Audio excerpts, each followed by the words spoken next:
What's going on YouTube? I'm just finishing a training session here and I'd like to do a quick vlog for you. And this one's going to be on your thoughts and how they arise within the beautiful mind which you have. This wonderful technology of yours, which is the brain. So, a lot of people tend to get really lost and caught up in thought, in their thought. And get a little bit identified or too attached to those thoughts. Now it becomes this thing where people will think that they are their thoughts, rather than seeing their thoughts as these things which pass by, like clouds in an infinite sky. So if you can see it as just that, clouds just passing by, and just watch them get past, or pass by you. Now you'd be a fool if you were to go outside with a big net and try and catch the clouds, to keep them and hold them for yourself and call it cloud A, cloud B, or worse, call it by your own name. It'd be a really, really silly thing, and many people would laugh at you. But this is what a lot of people do. They get too identified with the thought. They get too caught up in everything revolving around the thought. Now, I've done this myself many, many times, especially when it comes to work and life stuff that comes up. Now, I can be sitting still and all of a sudden a thought crosses my mind of an argument I had 5 years ago with someone. And I will get to the point sometimes because I won't catch myself quickly enough, because my mind in particular likes to get spun off and whirlwinded like tornadoes sometimes.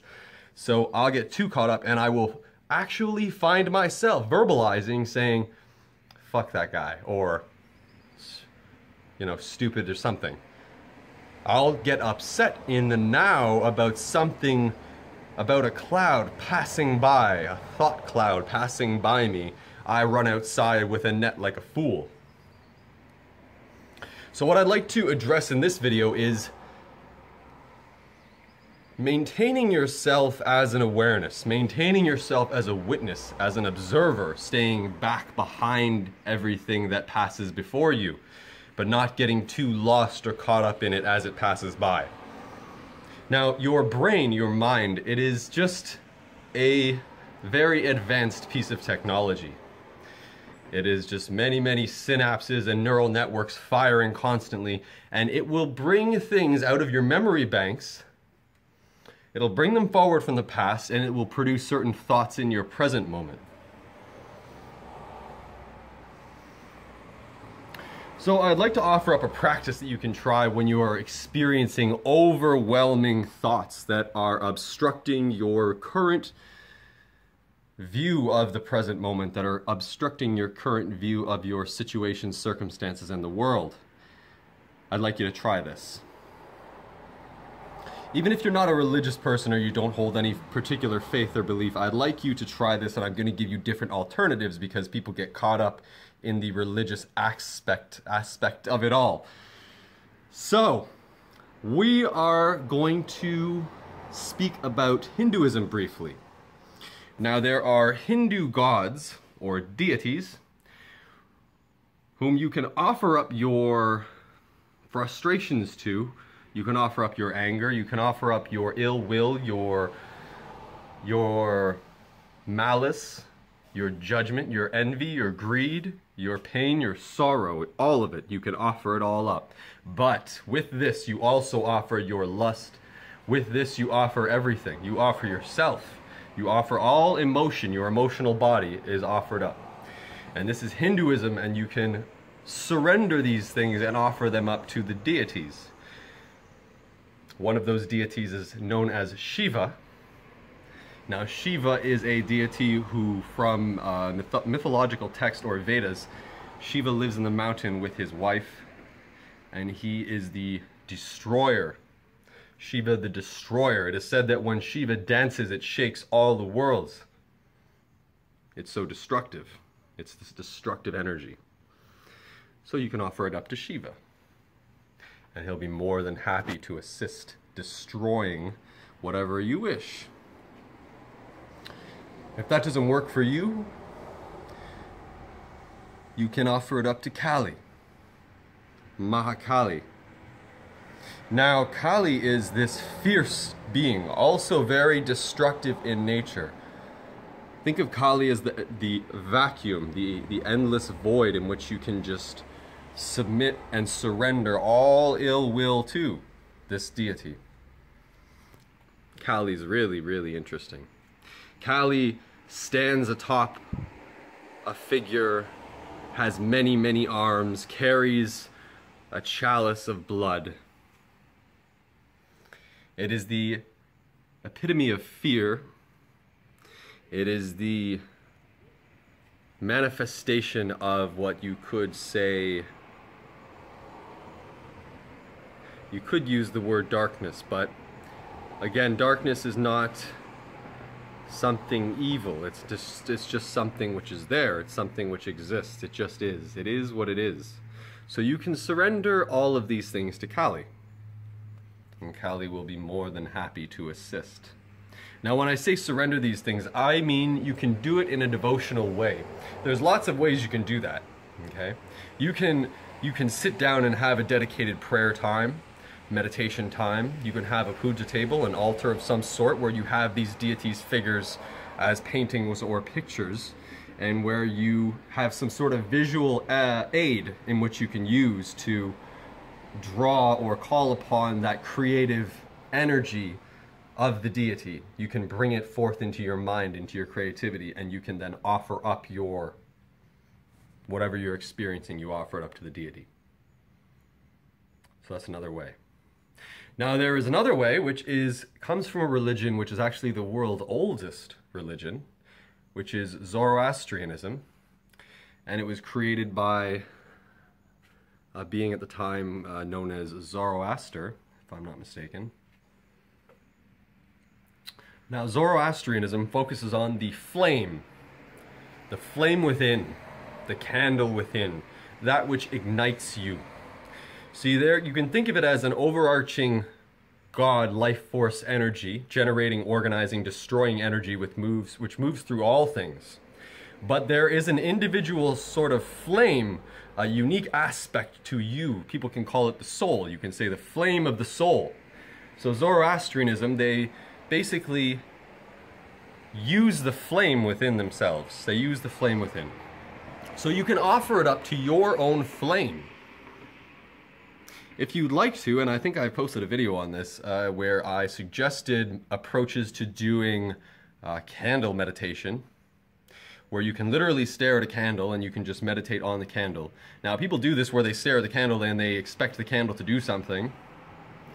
This is not the point of the meditation. The point of the meditation is to bring your mind, your beautiful technological, creative mind, bring it to one pointedness. Bring it to a singularity, a point of singularity, which is that flame, and exist within the space of the singularity, where it is only the two of you, the singularity, the flame, and yourself, and you can then merge with it, and you become the flame. You are the flame of the soul. It's a representation of what you are here, the flame. I would recommend doing this in a dark room, of course, and you can do it with a mirror. There's certain mirror meditations, or scrying, I believe it's called, and you can also include a candle, and you know, it's a great aid, a great tool. I would recommend using an actual candle and an actual flame and not pulling up a YouTube video, because it's a little bit different. So you can offer up your pain and your emotion to the flame within. You can offer it to your higher self. And when you do that, you see your higher self, it almost looks down at all of these inner turmoils of yours here as a physical manifestation, a physical being walking around in this third dimensional plane, Earth. It looks at these things as part of one continuous game. It doesn't have these fears or these projections of emotion in which you experience here as a physical being. It recognizes them, it sees them, it understands them, but it doesn't hold such attachment to them. It's just part of a game in the sense to the higher self. It is part of that divine Leela, the cosmic play. the process of life and death, generating, organizing, destroying within that overarching system and structure which I had mentioned earlier. So it just recognizes it as part of that process, and it doesn't hold so much attachment to it. See, we hold lots of attachment to things here, human beings. We hold attachment to everything which happens around us. We hold it to our emotions, and we create inner turmoils. And when you hear the phrase within and without, this is somewhat what it refers to.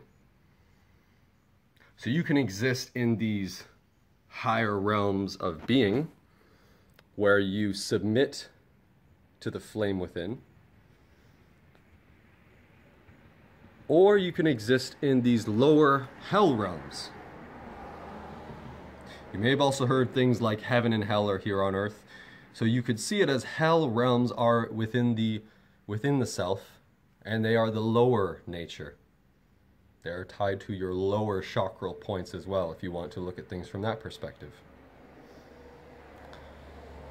So, without making this video too long, because I have a tendency to rant sometimes, I just wanted to drip those 3 options for you, a little bit of information. If you want to try surrendering your pain, if you want to try embracing love, and if you want to exist here without suffering. So I hope this video helps you. I hope you give these things a try, or at least look further into them. And if you think they're wacky as hell, then you can just continue to look on. This guy here going by, I don't know if you can see him. See that? This is someone who I see many, many times a week, like almost daily, especially when I work out.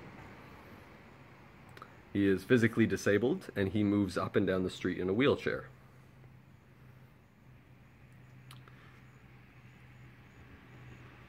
I'm not going to bother ranting too much about that and him and how beautiful he is, and how he is just another perfect expression of that divine Leela, which I just mentioned moments ago. But if I see people are interested and they message me or comment down below where I like the video, I will perhaps go into another rant about that particular person and what that represents, and maybe I'll, as I always do, touch on other things. So thank you for watching this video as always. Almost 13 minutes now. If you've made it here, thumbs it up for yourself, for me, for everyone. Appreciate it, and I'll catch you again in the next one.